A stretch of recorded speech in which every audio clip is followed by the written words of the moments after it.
Today I have Mr. Scott Freeman with me. Hello, Scott.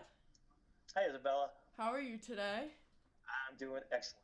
I've been skateboarding in the rain and I'm having a blast. Great, we love that. Mhm. So, uh, just for this interview, I'm just gonna ask you a few questions, mostly about your work and some of your history. But Okay. let's jump right into it. Tell me a little bit about yourself to start. Where are you from? Where do you live? I grew up in Quincy, Massachusetts. I went to high school in Weymouth, Massachusetts at Sacred Heart High School, where I met your family. And at 17 years old, I joined the Navy and was stationed in Norfolk. And for my entire 19-year Navy career, I deployed out of Norfolk to all kinds of places around the world. And when I was done with that, I transitioned soon after 9/11 to the Department of State to do work on special programs over there. And then after that, after 5 years there, I started my own company in the defense contract industry. Very cool. So, the industry that you work in now is the defense contracting It is industry. Very specifically the interesting. defense and aerospace sector. Very cool. And what attracted you to this industry? I know you said about your military background, but was there anything else? That's where it started. When I was in the military, I was a SEAL. And as a SEAL, you get some special equipment. And to get that special equipment, you work with industry to test and evaluate and put that stuff into service. Everything from clothing, boots, to gear, weapons, technology. And so, in that occupation, I was able to develop relationships with the commercial industry, the part of the industry that supports the military a lot. And so, when I got to the State Department, I got a different perspective. I got an outside perspective, and I started to see the political side of things and really the funding. I got to look at the federal acquisition system, and I started to see that I thought it could be done better. And so I thought, well, let's go out and see if we can help make it better. Right. And so I did, Great. and it's where I am now. Nice. Um, so we talked a little bit about your education. What kind of education, training, or background does your job require? I know it's pretty broad, and there are a lot of different ways to get into the field, but if you You're could right say about like that. one main way. Well, you are right about that. The sector that I'm in is I'm successful in this sector, the defense sector, because of my defense experience Right. and my activities around the world. I have a very acute knowledge of our international policy, Right. and so that helps me a lot in this industry, and of course with my military background. I understand the importance of training and the importance of having reliable gear and things like that. So uh, normally in this industry, it requires a little bit of college education, whether it's business or homeland security Right. or a number of things, science and technology. Um, you can also be successful without all of that if you have the life experiences, which I was able to bring. Right. Yeah, you definitely have a few good stories. I'll give you that. We probably should talk about those Yeah, ones maybe here. not for my professional class. Try to keep you in school. Yeah. Um, so we talked a little bit about the company, about your company. Um, how did it start, and when? So I left the Navy about 2 years after 9/11 to help the State Department with some special programs. There was a whole new world after 9/11. And so uh, the State Department and some other agencies needed the skills that I possessed from my activities in special forces. And so I enjoyed doing that for about 5.5 years. And while I was in Jordan, going back and forth over the Iraqi border to do work, I had I was doing some work at the time with some of my friends in the Navy, and they were about ready to retire. And we decided, hey, why don't we get out and see if we can do something really good for teams and for the military and for diplomacy with what we learned. So we started this company in 2007, and we've been having fun with it ever since. Very cool. And just to give my listeners here some examples, who are some of the companies you have contracts with? So we are, like I said, we're a defense contractor, so we deal with the defense industry, but that includes not just the Department of Defense, but it also includes Department of Homeland Security, for example, Department of State, which is diplomacy, the embassies around the world, ambassadors and stuff like that, and NASA. Very cool. So yeah, I've been pretty fortunate. Yeah. What are you doing with NASA? NASA's a lot of fun. We're having a lot of fun at NASA. One of our primary contracts at NASA relates to the Neutral Buoyancy Lab, which is about a 6 million gallon tank that houses a full-size replica of the International Space Station. And we're responsible for providing training to any astronaut from around the world that's going to the International Space Station, and we teach them how to live in a zero gravity environment and how to work in a zero gravity environment so that when they get up there, it's not new to them. Gotcha. And then, if you don't mind, I'll tell you an interesting side note to what we do here. Oh, of course. Okay, so this one's really cool. We really like this. Right now, while the International Space Station is in orbit, they occasionally have to go outside the space station to fix something, or change a battery, or do something. An EVA. It's basically a spacewalk. And when they do that, they call down to Houston and they say, hey, we've got to do this walk.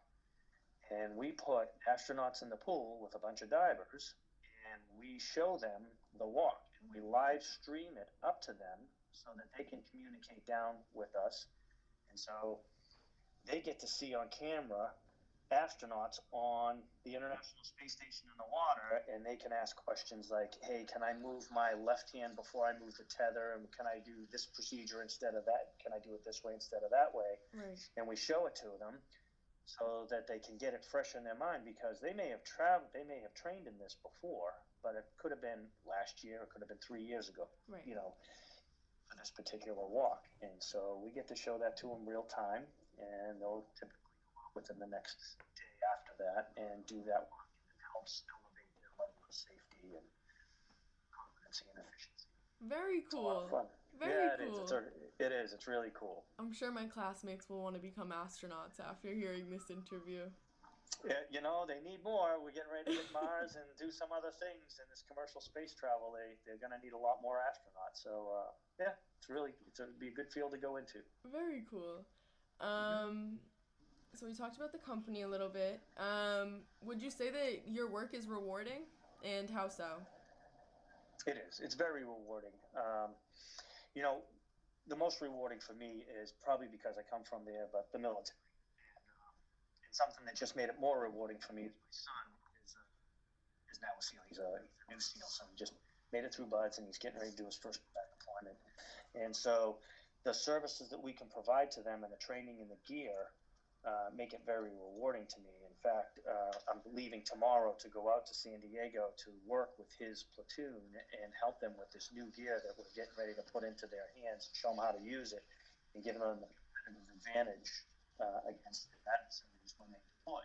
Very cool. So, it's really rewarding. And one of the other things that's rewarding as we talk about NASA is, if you listen to C-SPAN and the NASA channel when they're out there showing those spacewalks, a lot of times you'll hear the astronaut, because they let you hear what the astronauts are saying up there on that spacewalk, because they hear it all. Right. And sometimes when they reach back, it's a two-person system, so it's almost like surgery, like scalpel.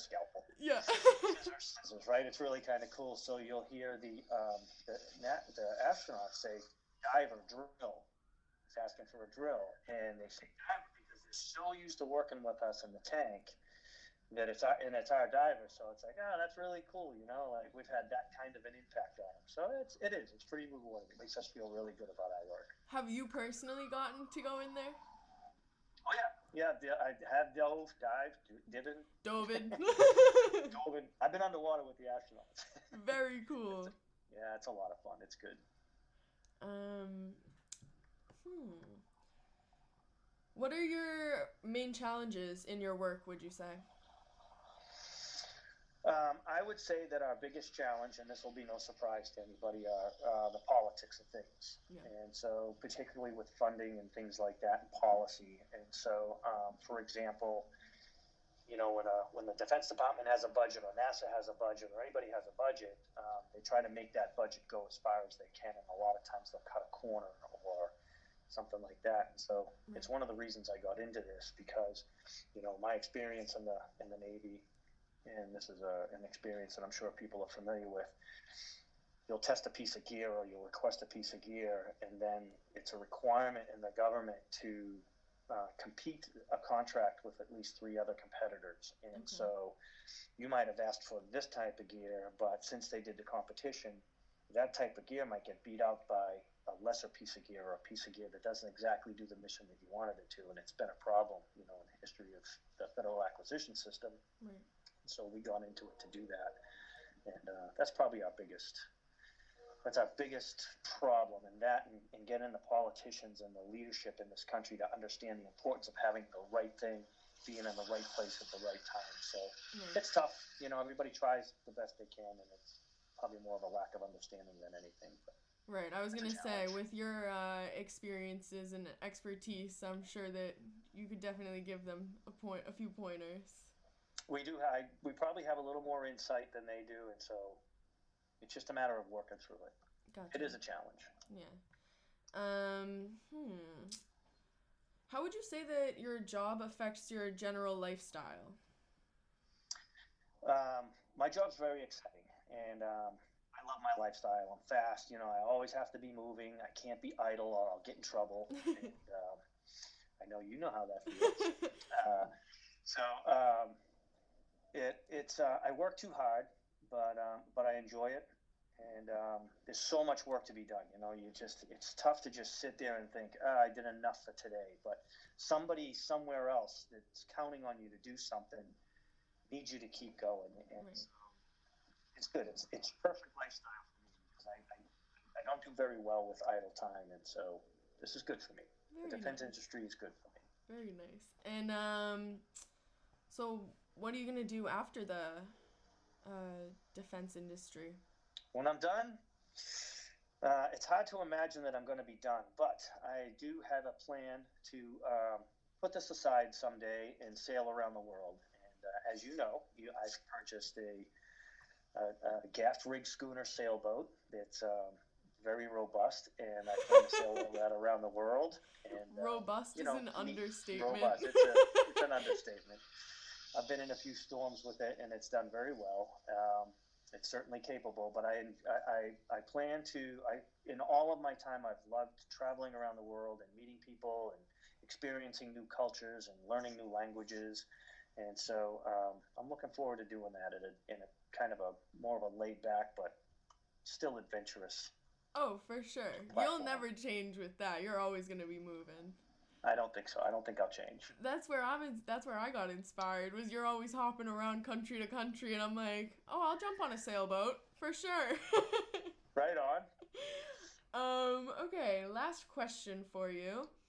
If you could do it all over again, from scratch, everything, would you choose the same path for yourself?